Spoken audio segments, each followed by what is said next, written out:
स्वागत है। आज है 10 अप्रैल दिन सोमवार। खबरों की ओर बढ़ने से पहले एक नजर सुर्खियों पर। भारत में बाघों की संख्या में जोरदार वृद्धि, बिहार भी बना सर्वाधिक संख्या वाला राज्य। बिहार शरीफ सांप्रदायिक हिंसा मामले पर एडीजी जे.एस. गंगवार का बयान। सरकारी स्कूलों में किताब के पैसे न देकर सीधे किताबों का वितरण करेगी सरकार। केदारनाथ चारधाम 2023 यात्रा में तीर्थ यात्रियों को मिलेगी यह सुविधा। रिंकू सिंह ने गुजरात को हराकर कोलकाता को बनाया बाजीगर। अब चलिए बढ़ते हैं बिहार के अब तक की 25 बड़ी खबरों की ओर विस्तार से।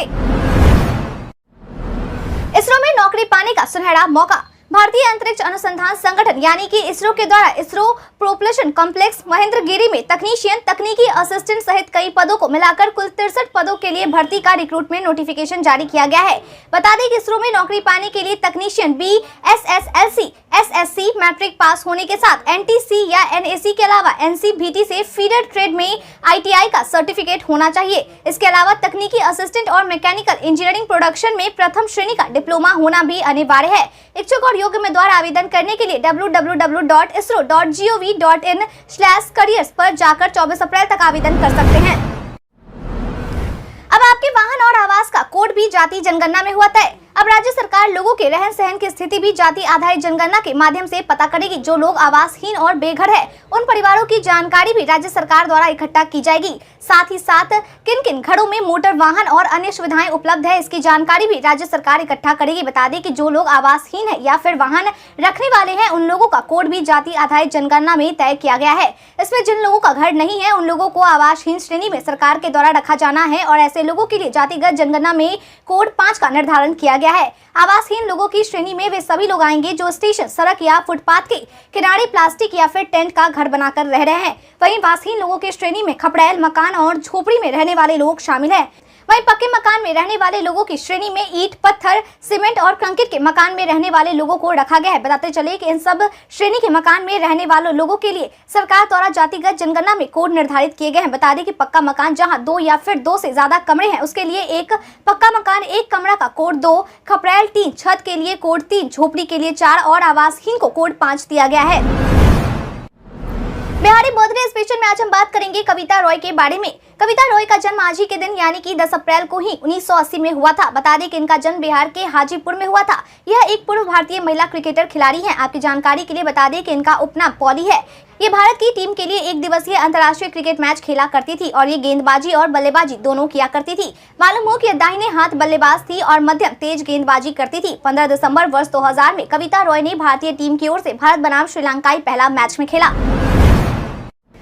भारत में बाघों की संख्या में जोरदार वृद्धि, बिहार भी बना सर्वाधिक संख्या वाला राज्य। बाघों की संख्या को भारत में जोरदार वृद्धि देखने को मिली है। बता दें कि 9 अप्रैल को भारत में नया आंकड़ा जारी किया गया, जहां इस बात का पता चला है कि वर्ष 2022 में बाघों की संख्या में तेजी आई है। साल 2022 में बाघों की संख्या बढ़कर 3167 हो गई है। यदि इससे पहले के आंकड़े की बात करें तो भारत में बाघों की संख्या 2967 थी। ऐसे में कुल 200 बाघों की संख्या में वृद्धि हुई है। मालूम हो कि आंकड़ा प्रोजेक्ट टाइगर के 50 वर्ष पूरे होने पर माननीय प्रधानमंत्री नरेंद्र मोदी द्वारा जारी किया गया। आंकड़ा जारी करने के बाद प्रधानमंत्री द्वारा इंटरनेशनल बिग कैट्स अलायंस का भी शुभारंभ हुआ। बता दें कि इस अलायंस की उद्देश्य बाघ और शेर के साथ साथ दुनिया के बिग कैट्स परिवार के साथ प्रमुख प्रजातियों को सुरक्षित करना है। बता दें कि इस अवसर पर अमृतकाल का टाइगर विजन पुस्तिका का विमोचन भी किया गया। साथ ही साथ प्रधानमंत्री द्वारा एक स्मारक सिक्का भी जारी किया गया है। बताते चले कि बिहार भी उन राज्यों में शामिल हो गया है जहाँ बाघों का प्राकृतिक रूप से संरक्षण और उनका जैविक विकास हो रहा है। बिहार का वाल्मीकि टाइगर रिजर्व बाघों के लिए बिहार में बेहतरीन जगह है।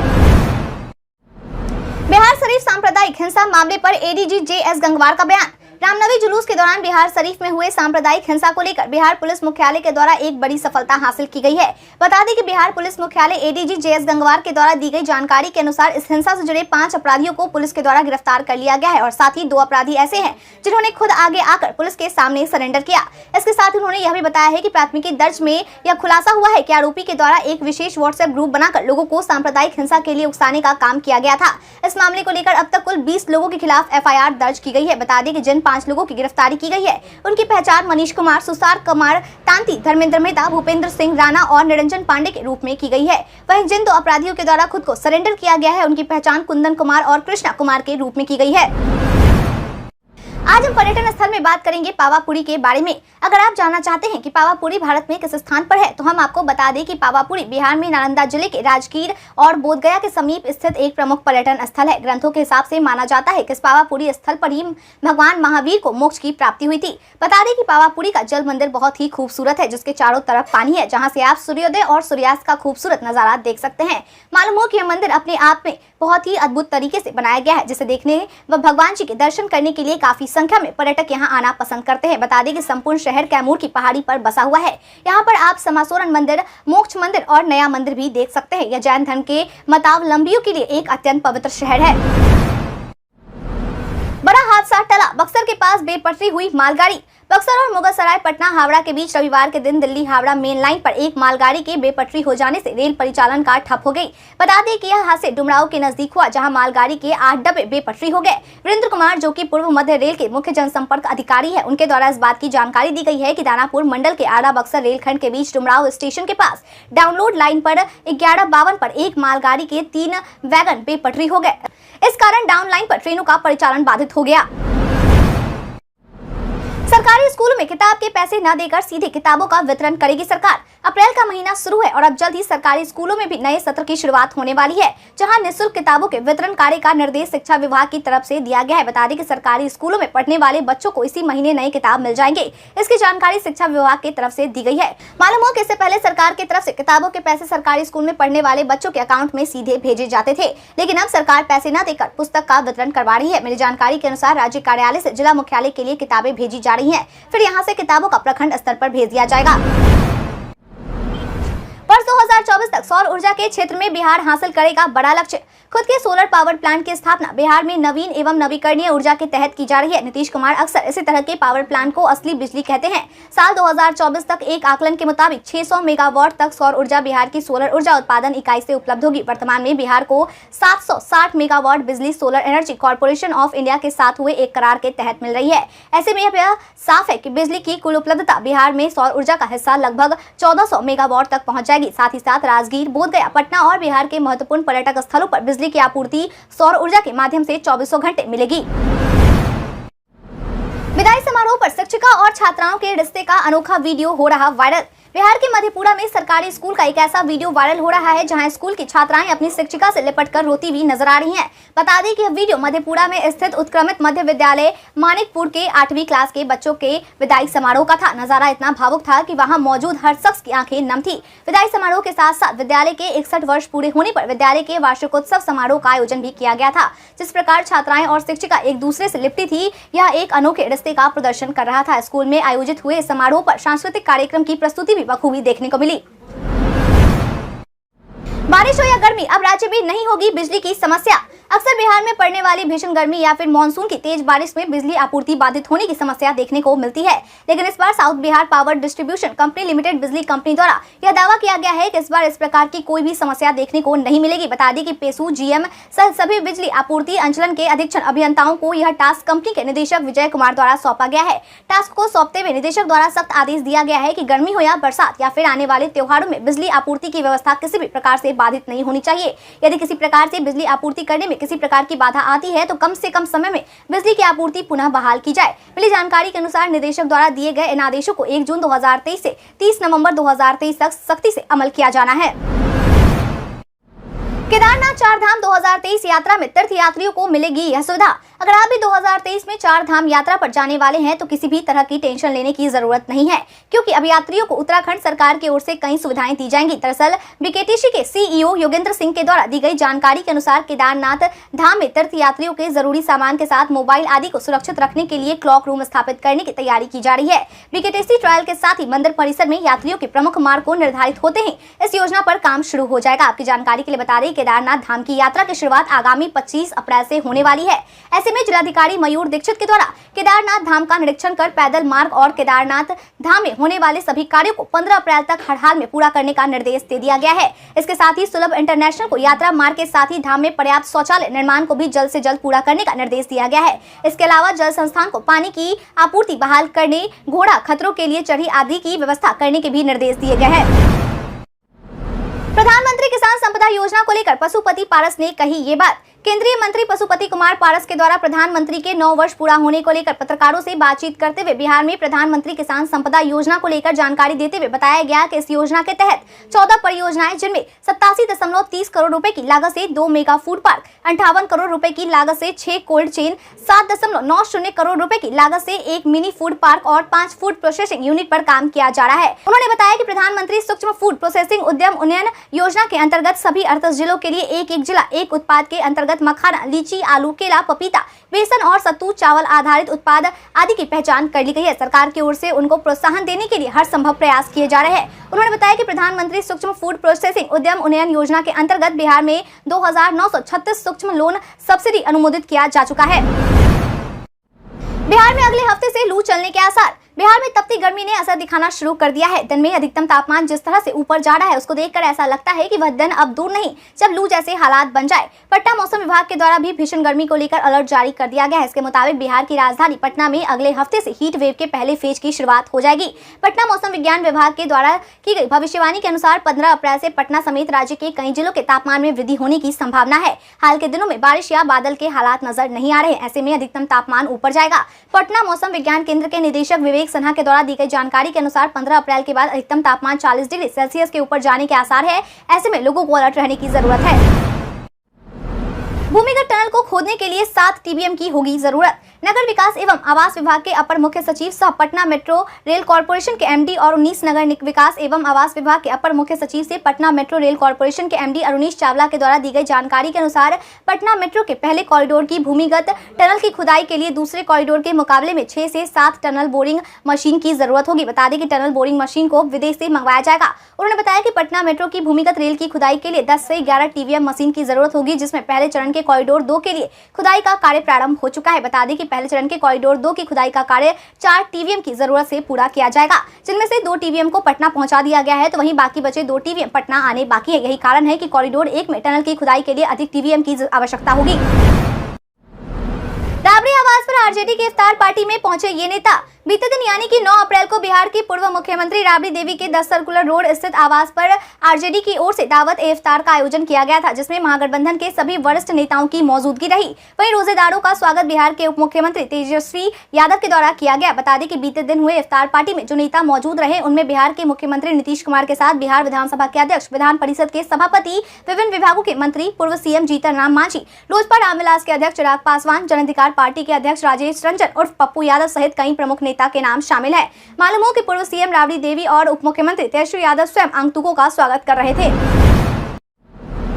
बिहार के इन 10 सीटों पर है बीजेपी की नजर। बीजेपी का जदयू से बिहार में जब से गठबंधन टूटा है तब से बीजेपी अपनी नजर बिहार के 10 सीटों पर गड़ाए बैठी है। बता दें कि इन 10 सीटों में किशनगंज, सुपौल, मुंगेर, नवादा, वैशाली, वाल्मीकि नगर, झंझारपुर, गया, कटिहार, पूर्णिया शामिल है। इसके लिए चुनावी तैयारी बीजेपी द्वारा अभी से ही शुरू कर दी गई है। कई राज्यों में बीजेपी के सहयोगियों ने बीजेपी का साथ छोड़ दिया, जिसकी वजह से बीजेपी थोड़ी कमजोर हुई। लेकिन इस बार भी लोकसभा चुनाव में बीजेपी द्वारा पूरे 400 का टारगेट सेट किया गया है। यदि हिमाचल प्रदेश में देखें तो चुनाव बीजेपी के फेवर में नहीं रहा। पंजाब में मौजूद अकाली दल ने भी बीजेपी का साथ छोड़ दिया है। यदि महाराष्ट्र की बात करें तो अपने सहयोगी शिवसेना को 2 फाड़ कर उद्धव गुट को अपने खिलाफ कर लिया, लेकिन उद्धव गुट ने भी एनसीपी और कांग्रेस से हाथ मिलाकर एक मजबूत गठबंधन महाविकास अघाड़ी में शामिल हो गई है। प्रशांत किशोर का नेताओं पर हमला। चुनावी राजनीति रणनीतिकार प्रशांत किशोर के द्वारा अपने जनसुराज पदयात्रा के दौरान सोनपुर में एक आम सभा को संबोधित करते हुए नेताओं पर हमला बोला है। प्रशांत किशोर ने कहा कि बिहार की जनता को लगता है कि बिहार में जाति की राजनीति हो रही है, लेकिन बिहार का कोई भी नेता जाति की राजनीति नहीं करता। क्या आपने कभी सुना है कि लालू यादव ने कहा हो कि यादव समाज का लड़का बिहार का अगला मुख्यमंत्री बनेगा? क्या यादव समाज में उनके लड़के के अलावा और कोई पढ़ा लिखा आदमी नहीं है? आज सब नेता अपने अपने परिवार को राजनीति में लाने और कोई न कोई पद दिलवाने में लगे हैं। या फिर आपने कभी सुना है कि जीतन राम मांझी किसी दलित लड़की को बिहार का मुख्यमंत्री बनाना चाहते हैं? लेकिन नहीं, जीतन राम मांझी सिर्फ अपने बेटे को मुख्यमंत्री बनाने के बारे में सोचते हैं। अगर उन्हें दलित समाज के बारे में कोई चिंता होती तो क्या दलित समाज में दूसरा कोई काबिल आदमी उन्हें नहीं मिलता? इसलिए आज के समय में नेता सिर्फ अपने लड़के की चिंता कर रहे हैं, बल्कि जाति धर्म के चक्कर में केवल आम जनता पड़ी है। चिराग का नाम सुनते ही भड़क गए पारस। चिराग पासवान और पशुपति पारस की दुश्मनी किसी से छुपी हुई नहीं है। ऐसे में एक बार फिर से इसका नमूना बीते दिन बिहार की राजधानी पटना में देखने को मिला। बता दें कि जब पशुपति पारस से चिराग पासवान से जुड़ा सवाल पूछा गया तो उस सवाल पर भड़क गए और कहने लगे कि जब उसने ही बोल दिया है कि उसका खून अलग है और मेरा अलग है तो मेरा भतीजा वह कैसे हुआ, इसलिए आगे से मेरे सामने उसका नाम मत लीजिएगा। दरअसल पशुपति पारस से यह सवाल पूछा गया था कि राजद की ओर से दी जाने वाली इफ्तार पार्टी में चिराग पासवान जा रहे हैं लेकिन आप नहीं। इस पर जवाब देते हुए पशुपति पारस ने कहा कि अरे यार, चिराग पासवान की बात मत करो, हमारी बात करो और एनडीए की बात करो। चिराग पासवान कहां जा रहा है और कहां नहीं जा रहा उससे हमको क्या मतलब है।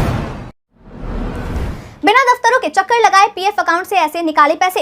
हर नौकरी करने वाले व्यक्ति के पास कर्मचारी भविष्य निधि संगठन के रूप में कुछ पैसे जमा होते हैं जिसे व्यक्ति अपने रिटायर्ड होने के बाद विड्रॉल कर सकते हैं। लेकिन कई बार ऐसा होता है कि ईपीएफओ खाता धारक किसी आपात स्थिति में भी अपने पीएफ अकाउंट से पैसे को विड्रॉ कर सकते हैं। हालांकि इसके लिए आपको इसका कारण बताना होगा और साथ ही बैंक या पीएफ ऑफिस के कई चक्कर भी लगाने पड़ सकते हैं। लेकिन अब सरकार की ओर से एक ऐसी सुविधा शुरू की गई है जिससे लोगों को पीएफ अकाउंट से पैसे को विड्रॉ करने के लिए बैंक या पीएफ ऑफिस के चक्कर नहीं लगाने होंगे। दरअसल सरकार के द्वारा उमंग ऐप की शुरुआत की गई है जिसके जरिए आप आसानी से घर बैठे इस काम को पूरा कर सकते हैं। इसके लिए आपको केवल पीएफ का यूनिवर्सल अकाउंट नंबर को आधार से लिंक करना होगा और फिर आप इसके प्रोसेस को फॉलो करके अपने पीएफ अकाउंट से अगले 3 से 5 दिनों में अपने खाते में पैसे ट्रांसफर करवा सकते हैं।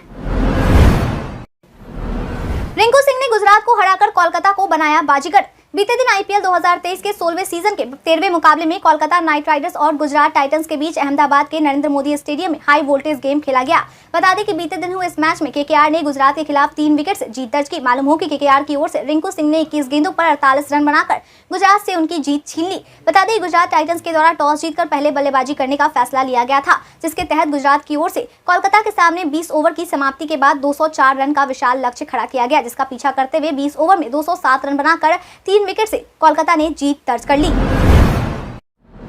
भारत के इतिहास में आज की तारीख है बेहद खास। स्वामी दयानंद सरस्वती ने 1875 में आर्य समाज की स्थापना की। रामचंद्र चटर्जी 1889 में गर्म गुब्बारे में उड़ान भरने वाले पहले भारतीय बने। भारत का बहुउद्देशीय उपग्रह इनसेट 1A का 1982 में सफल प्रक्षेपण हुआ। भारत व ईरान के बीच 2001 में तेहरान घोषणा पत्र पर हस्ताक्षर हुआ।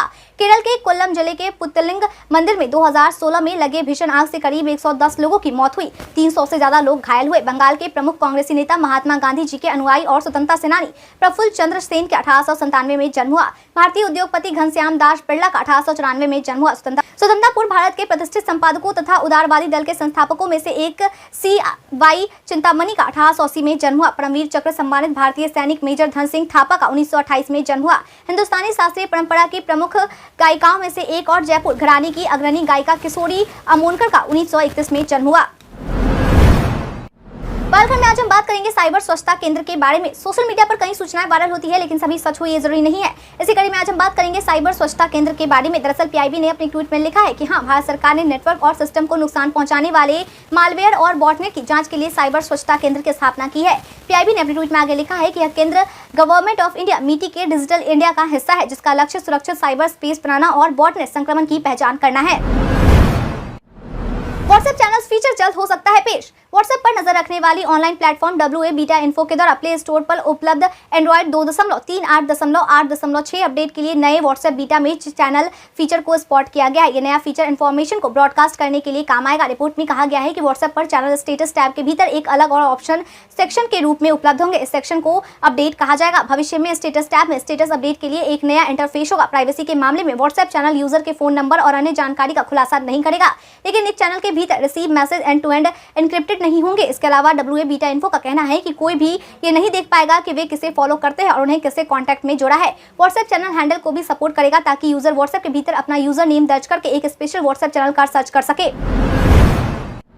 पीएम पद को लेकर गिरिराज सिंह का बयान। केंद्रीय मंत्री गिरिराज सिंह के द्वारा अपने संसदीय क्षेत्र बेगूसराय के 5 दिवसीय दौरे पर पीएम पद को लेकर बिहार के मुख्यमंत्री नीतीश कुमार पर जमकर निशाना साधा गया।